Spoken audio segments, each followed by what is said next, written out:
Welcome back to the Deep Dive. Today we are not just taking a look at a book, we're excavating a cornerstone of modern culture.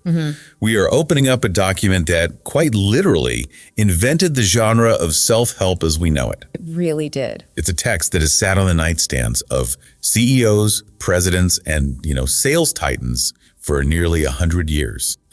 We are doing a comprehensive deep dive into the revised edition of Dale Carnegie's How to Win Friends and Influence People. It is the absolute grandfather text. And honestly, it's one of those cultural artifacts that kind of suffers from its own fame. How do you mean? Well, people think they know what's in it just because they know the title. They assume it's all about, fake smiles, firm handshakes, maybe some cheap sales tactics. Right. But when you actually open it up, really read it, you realize it's a dense psychological manual on what he called human engineering. That's the phrase that really caught my attention in the prep material, human engineering. Because when this book was published, 1937, right in the teeth of the Great Depression, the world was obsessed with mechanical engineering.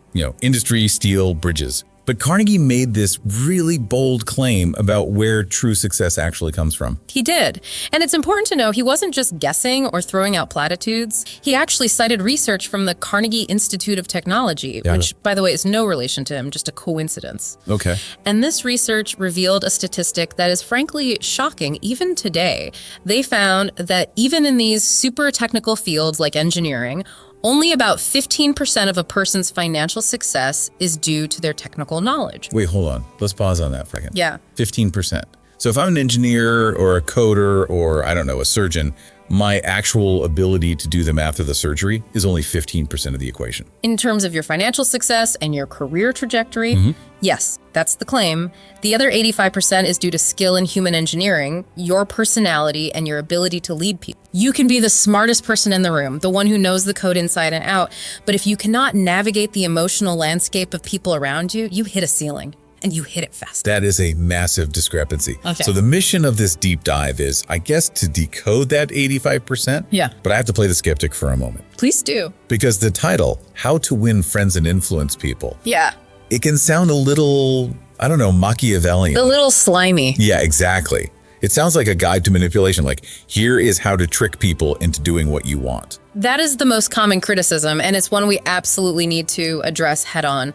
But I think as we go through these principles, you'll see that manipulation really implies deception. Okay. Carnegie's entire philosophy, though, is built on the opposite. It's built on extreme, almost radical sincerity. It's not about tricking people. It's about aligning your behavior with the fundamental psychological needs that everyone has. It's less about tricks and more about emotional intelligence before we even had a term for it. It's interesting you mentioned the context of 1937.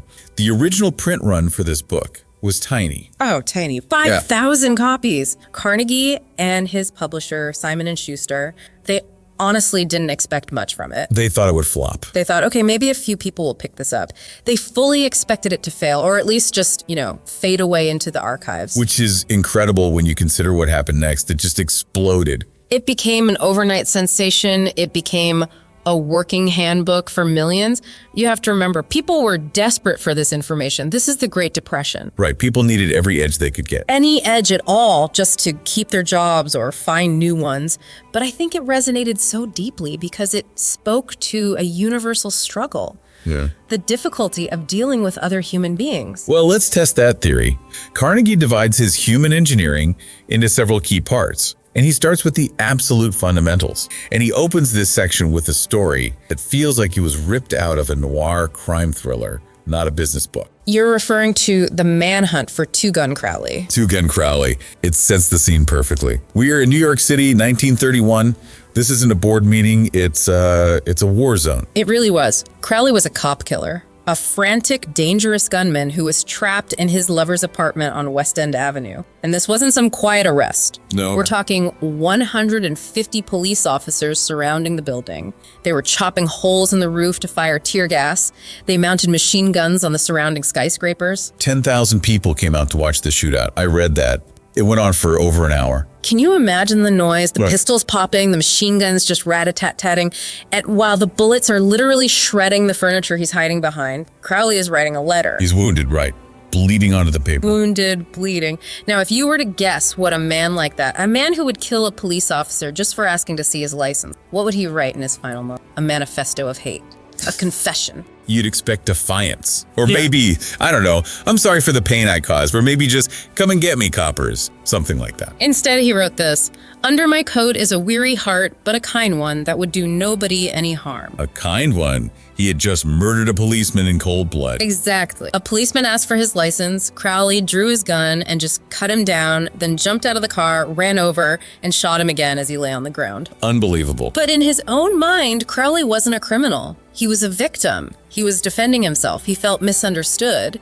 And Carnegie uses this really extreme example to prove a fundamental law of human nature. Which is? If Two-Gun Crowley, a desperate murderer, didn't blame himself for anything, what does that tell us about the people we interact with every single day? It tells us that the guy in the next cubicle who messed up the spreadsheet, or, your spouse who forgot to pick up the dry cleaning, they definitely don't blame themselves either. Precisely. Carnegie also points to Al Capone, public enemy number one. Capone did not see himself as a villain. He said, and this is a quote, "I have spent the best years of my life giving people the lighter pleasures, and all I get is abuse, the existence of a hunted man." He saw himself as a public benefactor who was just unappreciated. A philanthropist. That is a staggering level of cognitive dissonance. It is. And it was the same with Dutch Schultz, another gangster. They all rationalized their behavior. And this leads to Carnegie's first major principle. Criticism is futile. Worse than futile, he says. Dangerous. It's dangerous because when you criticize someone, you aren't correcting a logic problem. You are attacking their self-worth. You're triggering a defense mechanism. You're not dealing with a creature of logic. No, you're dealing with a creature of emotion. We are all bristling with prejudices and motivated by pride and vanity. Carnegie leans on B.F. Skinner here, the famous psychologist. That's Rister. Right. And Skinner proved that an animal that's rewarded for good behavior learns rapidly and retains the lesson. An animal punished for bad behavior learns poorly and often develops all these erratic side effects. And that applies to humans just as much as lab rats. Absolutely. Another great psychologist, Hans Selye, put it this way: "We thirst for approval and dread condemnation." Dread. That's a strong word. It is. That dread is what makes criticism so counterproductive. It puts a person on the defensive and just makes them strive to justify themselves. So Carnegie's little aphorism is, if you want to gather honey, don't kick over the beehive. But that is so hard to practice. I mean, when someone makes a mistake, the visceral urge is to correct them, to just say, you're wrong and here's why. It feels almost irresponsible not to criticize sometimes. It feels that way, yes. I completely agree. But does it work? That's the question Carnegie keeps asking. Does it actually change behavior in the long run? And he uses a story about Abraham Lincoln to really drive this home. Yes, which is fascinating because we think of Lincoln as this perfect, gentle leader, with malice toward none. Right. The great emancipator, the patient father figure of the nation. But he didn't start that way at all. As a young man, he was brutal with his criticism. He wrote letters ridiculing people publicly. He actually got challenged to a duel once.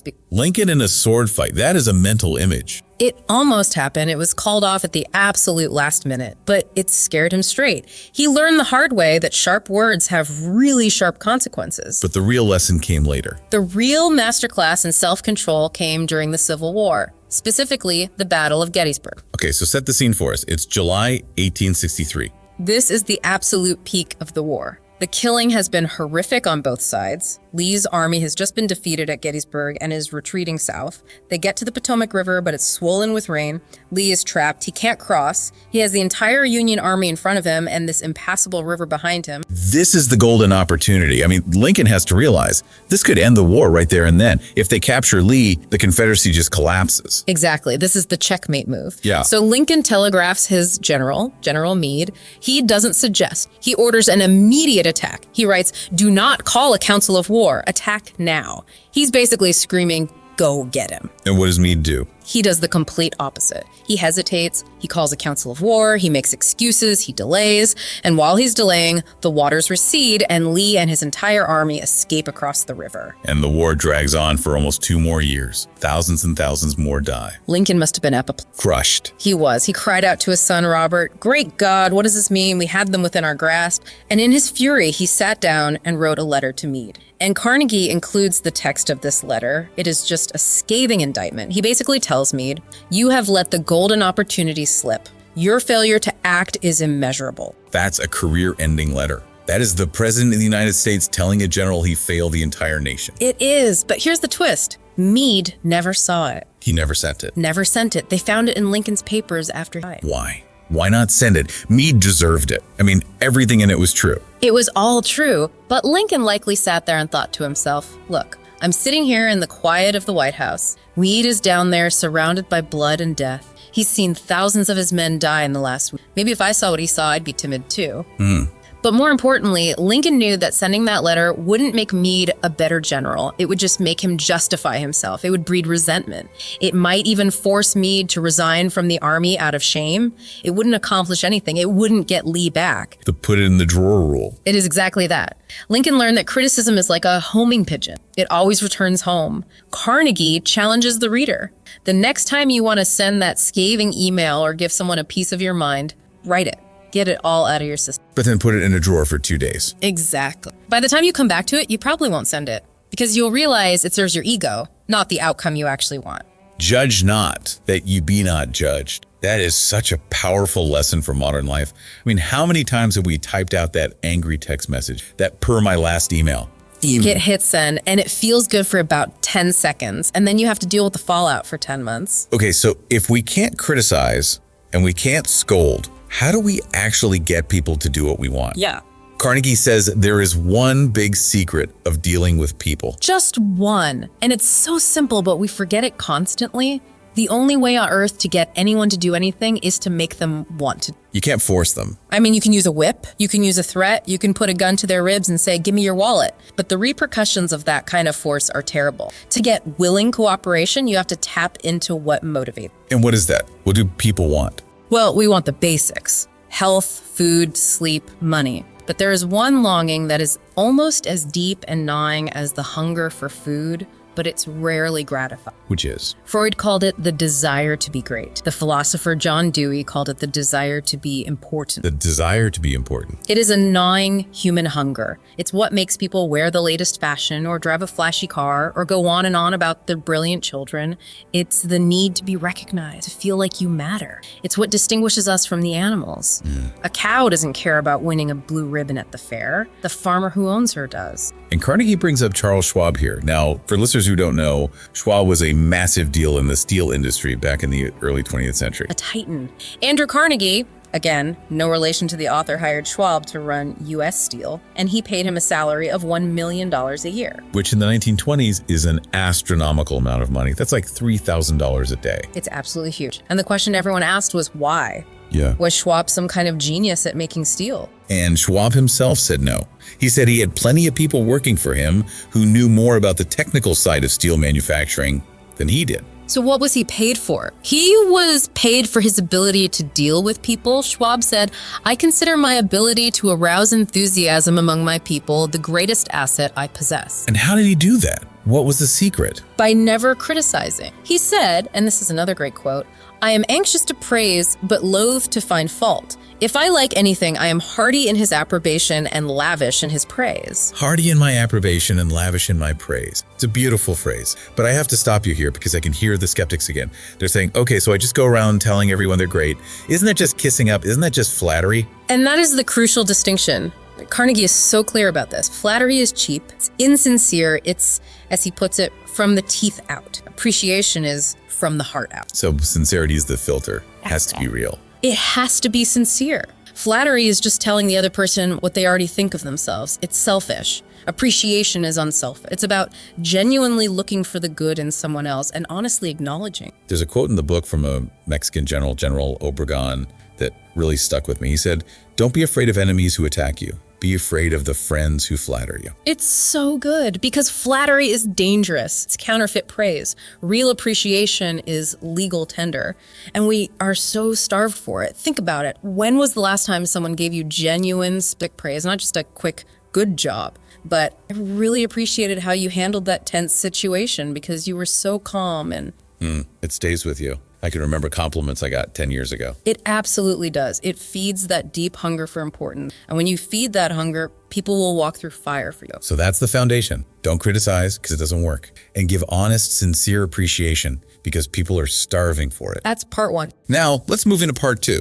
The art of likability. Carnegie lists 6 ways to make people like you.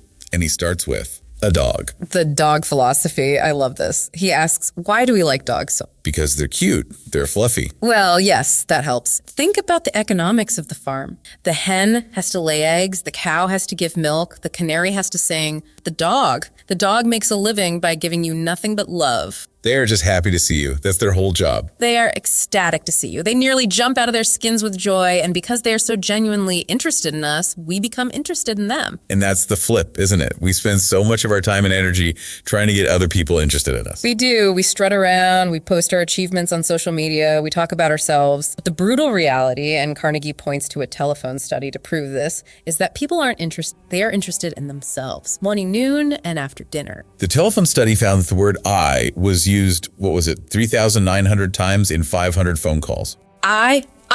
It's human nature. When you look at a group photo that you're in, who do you look for first? Myself, every single time. I check if my eyes are closed before I even check if anyone else is in the picture. Every single time. So the principle here is simple but profound. Become genuinely interested in other people. If you want to make friends, you can't just try to impress them with your stories. You have to be like the dog. You have to be excited that they exist. There's a story about a magician, Howard Thurston. You'd think a magician would be pretty cynical, right? Thinking of the audience as a bunch of suckers to be tricked. And many of them were. But Thurston was at the top of his game for decades. And he told Carnegie that his secret was that before he went on stage, he didn't say, "These fools." He would say to himself over and over, "I love my audience." That sounds a little cheesy, maybe. A little performative. Maybe it does. But he believed it. He was genuinely grateful they were there to see him. He was interested in giving them the best possible show. And the audience could feel that. Okay, so be interested. That's rule number 1 for likability. What's the next tool in the toolkit? It's something you can do in a split second. It costs nothing. A smile. A smile. So simple. But not an insincere grin, not the kind you flash at a camera. A real heartwarming smile that says, "I'm glad to see." Carnegie tells this lovely little story about a waiting room at a veterinarian's office. It was packed with gloomy people waiting for appointments, total silence and tension in the air. Nobody talking, just, staring at the floor, doom scrolling. Well, they didn't have phones then, so just staring at the floor. Exactly. Then a woman comes in with her 9-month-old baby, and the baby looks at this grumpy-looking gentleman next to her and just beams a big, innocent, toothless smile. And what did the grumpy man do? He couldn't help himself. He smiled back. And then he started talking to the mother about the baby, and then he started talking to the receptionist, and pretty soon the whole room was chatting and the tension was just gone. It's contagious. Completely. And Carnegie even talks about using it for what he calls phone power. Even when you're on the phone and the other person can't see you, if you smile, your voice tone changes. It sounds warmer, friendlier. I've actually tried this. It feels a little weird to sit at your desk smiling at the wall, but it totally works. Your voice just lifts. It absolutely works. Actions speak louder than words, and a smile says, "I like you, you make me happy, I am glad to see you." But here's the skeptic in me again. What if I don't feel like smiling? What if I'm having a terrible day and the last thing I want to do is grin? That's a completely valid question, and Carnegie leans on the psychologist William James here. James said that we normally think action follows feeling, so I feel happy, therefore I smile. Right. But actually, he said, action and feeling go together. If you force yourself to smile, if you physically act as if you are happy, you will actually start to feel happier. So it's a bit like fake it till you make it, basically. In a way, but it's more about the physical act regulating the emotion. Try it. If you whistle a happy tune or hum or force a smile, it's very, very hard to remain miserable in that moment. Okay, so we're smiling, we're genuinely interested. Now we actually need to talk to people. Yeah. And there's one sound that is sweeter to a person than any other. Their own name. This brings us back to Andrew Carnegie, the Steel King again. He had a strategy for this even when he was a kid, right? The rabbit story. The rabbit story. This is classic Carnegie. When Andrew Carnegie was a boy in Scotland, he had a mother rabbit who had a whole bunch of babies, but he had nothing to feed them. A problem. A big problem for a little kid. So he came up with a brilliant scheme. He told all the neighborhood kids, "If you go out and pull enough clover and dandelions to feed these rabbits, I will name the rabbits in your honor." That's genius. Utter genius. And it worked like magic. The kids loved it. They worked their tails off for free just to have a fuzzy rabbit named John or Mary.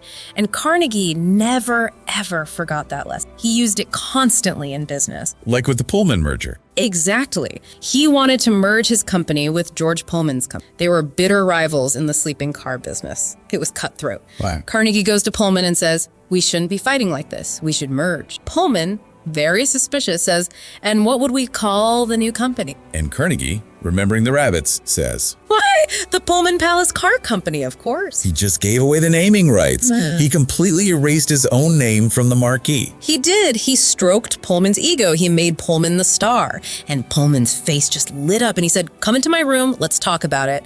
And the deal was made. Because he understood that a person's name is the sweetest and most important sound in any language to them. It's their identity. It's who they are. If you can remember it and use it, you are paying them a subtle but very powerful compliment. It says, "You matter enough for me to remember." Okay, moving on to conversation itself. Carnegie has a really counterintuitive point here. He says the way to be a good conversationalist is just shut up. Essentially, yes. To be a good conversationalist, you have to be an exclusive listener. There's the story of the author at the bridge party. Yes. He gets cornered by a botanist. Now, this author, Carnegie, didn't know the first thing about botany, but he just sat there and listened intently. He asked questions. How does that plant grow? Tell me more about the common potato. He was just genuinely fascinated by this man's passion. He let the botanist hold court and just be the expert. For hours. And at the end of the night, the botanist went to the host and said that this author was the most interesting conversationalist he had ever met. And the author had barely said a word about himself. Exactly. But he gave the botanist what he desperately wanted, an attentive audience. He expanded the botanist's ego. People aren't looking for a brilliant debater. They're looking for a listener. They want to tell their story. If you want to be interesting, be interesting. And talk in terms of the other person's interests. That's the other side of the coin. Right. Theodore Roosevelt was an absolute master. If he knew a cowboy was coming to visit him at the White House, he'd stay up late the night before reading about cattle ranching. If it was a diplomat from South America, he'd read about that country's history. He did his homework. So you could connect with them on their level. He did, because he knew that the royal road to a person's heart is to talk about the things they treasure most. Okay, so I've got the basics of likability down.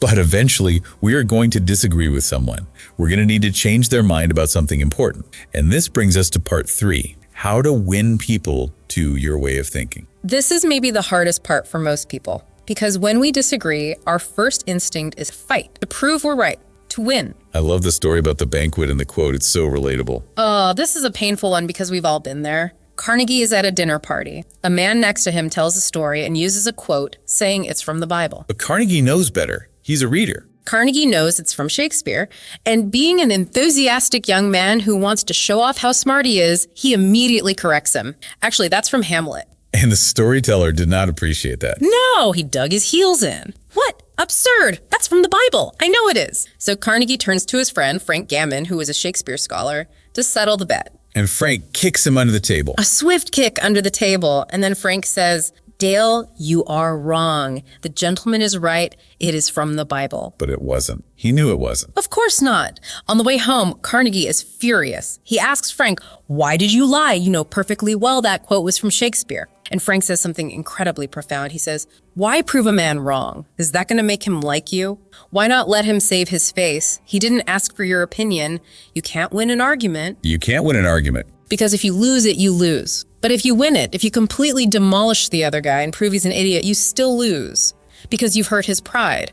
And, as the old saying goes, a man convinced against his will is of the same opinion still. So the rule is, the only way to get the best of an argument is to avoid it. Avoid it like you would avoid rattlesnakes and earthquakes. But, okay, we still need to persuade people. We can't just avoid every conflict and let errors stand. So how do we change minds without arguing? You start with a drop of honey. Lincoln again. Lincoln said, "A drop of honey catches more flies than a gallon of gall." If you want to win a man to your cause, first convince him that you are his sincere friend. It's the old fable of the sun and the wind. Exactly. The sun and the wind have a contest to see who can get a man to take his coat off. The wind goes first, it blows and blusters and howls. The harder it blows, the tighter the man wraps his coat around him. Because force just creates resistance. Right.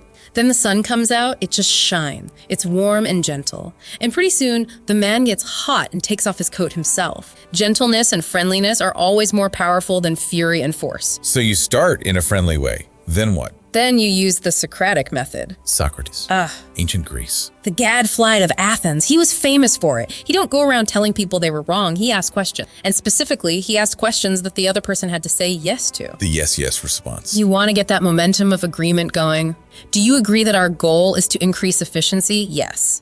And would you agree that this new process saves time? Yes.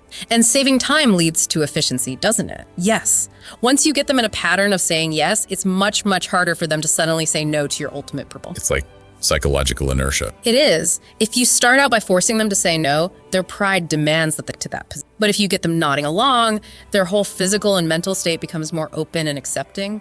There's another aspect to this, which is letting the other person feel that the idea is theirs. This is huge. We all have infinitely more faith in ideas we discover for ourselves than in ideas that are handed to us on a silver platter. And there's the story of Eugene Wesson, the artist trying to sell his sketches. Yeah, he was trying to sell sketches to a big fashion stylist in New York. For years, he'd go in, show his finished work, and the buyer would say, "No thanks, we're not interested." It just wasn't working. So he tried a completely different approach. Instead of taking finished work, he took some unfinished sketches and he said, "Here are some rough ideas. Could you tell me how we could finish these up in a way that you could use them?" Oh, that's brilliant. He's asking the buyer to co-create with him. Exactly. The buyer looked at them, thought for a while, and gave his instructions. "Do this here, change that line." Wesson went home, finished them exactly as the buyer had asked, and brought them back. And the buyer bought them all? Of course he did. Why? He felt he had created the design. They were his ideas. He wasn't being sold to. He was buying something he had a hand in. The ego is always at the center of it. If you want cooperation, let the other person feel the idea is. Now, what if you are dealing with someone who is really stubborn? Someone who has a real reason for doing something, but maybe it's not a reason they're proud of. This is where Carnegie says you should appeal to the nobler motives. The great financier J.P. Morgan observed that a person usually has two reasons for doing a thing. One that sounds good and a real one. And you probably know the real one. You don't need to point it out. But if you want to change their mind, appeal to the one that sounds good. Assume they are honorable. Can you give me an example of this? Sure. There was a scandal involving a photograph of a well-known person's mother that a newspaper was about to. Now, the Sun could have gone to the editor and said, "I don't like this photo, take it down." Which is the real reason I don't like it. Right. But the editor might just say, "Sorry, it's news, too bad for you." Instead, he appealed to a nobler motive. He said, "Please don't publish this photo. My mother doesn't like it."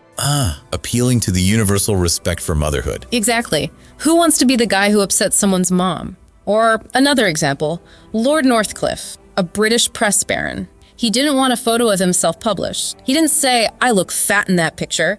He wrote to the editor and said, "Please don't publish this. It will make my mother realize I am getting old." It's almost impossible to say no to that without looking like a complete jerk. Precisely. Yeah. You are framing your request in a way that allows the other person to feel magnanimous and good about granting it. You assume they are honorable people who want to do the right thing.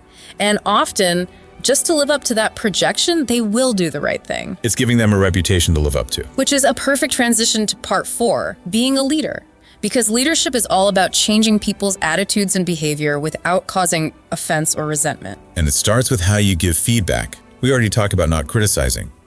But sometimes people do screw up. You have to correct them. You do, but there is a way to do it. Carnegie talks about what we'd now call the sandwich method. You always begin with praise and honest appreciation. It's like the dentist using Novocaine before drilling. The drilling is still going to happen, but the Novocaine kills the pain of it. If you start by telling someone what they're doing right, they're much more open to hearing about what they're doing wrong. But there's a trap here, isn't there? The word but. The but trap. It's so common. "We're really proud of your grades, Johnny, but you need to work on your algebra." That but just negates everything that came before it. It completely does. It makes the praise feel like a dishonest setup for the criticism. The fix is so simple, you just replace but with and. "We're really proud of your grades, Johnny, and if you continue your efforts, I'm confident your algebra will be up there with everything else next time." It changes the entire dynamic. Now it's all positive. It's an extension of their success, not a highlight of their failure. We also need to talk about saving face. This feels like a lost art, especially in the corporate world. We tend to just fire people or demote them and not care at all about their dignity. And that destroys morale, not just for the person involved, but for everyone who sees it happen. Carnegie tells the story of Charles Steinmetz at General Electric. Steinmetz was an absolute genius at electricity, a wizard, but he was a terrible, terrible department. So GE had this massive problem. They couldn't fire him. He was too valuable, but they couldn't leave him in charge of people. So what do? They invented a new title just for him. They made him the consulting engineer of the General Electric. Sounds very fancy. Very fancy. It allowed him to do the work he was a genius at, the engineering, and they quietly put someone else in charge of the department. Steinmetz was happy, the company was happy, They let him save face. The writer Antoine de Saint-Exupéry has a great quote on this. I have no right to say or do anything that diminishes a man in his own eyes. Hurting a man in his dignity is a crime. It creates enemies for life. Whereas if you protect their dignity, even in a difficult situation, you can earn their loyalty forever. Another technique Carnegie talks about is giving a reputation to live up to. This reminds me of that story about the meanest boy. Oh, this is a great one. A woman had this boy in her neighborhood who was just a terror, trampling lawns, causing trouble. Everyone said he was the meanest boy on the block. So she tried a totally different approach. She called him over and said, I've been watching you. You seem like a real leader. I'm going to make you my detective. Your job is to make sure no one else damages my lawn. She put the fox in charge of the hen house. She did. And what happened? He became a staunch defender of her property. He chased the other kids away. The story goes he even built a little bonfire and threatened to brand any trespassers with a hot iron. Because she gave him a title. She gave him a reputation, detective, leader, and he strove to live up to it. It's a self-fulfilling prophecy. If you treat someone as if they are capable and responsible, they will often rise to that expectation. But if you treat them like they are incompetent or malicious, they'll often prove you right on that too. Which connects to the next idea. Make the fault seem easy to correct. Contrast two dance teams. The first one tells Carnegie, you're all wrong. You have to unlearn everything you're doing. You're terrible. That just destroys all your incentive to try. Totally. He quit immediately. The other teacher lied a little. She said, you have a really natural sense of rhythm, but you just need to tweak this one little step. She framed it as him having a natural, undeveloped gift. Exactly. Yeah. It made the fault seem small and manageable. It made him feel like success was just around the corner, so he practiced until dawn. If you tell someone they are dumb at something, kill their drive. If you tell them they have a flare, the emotion, you see the world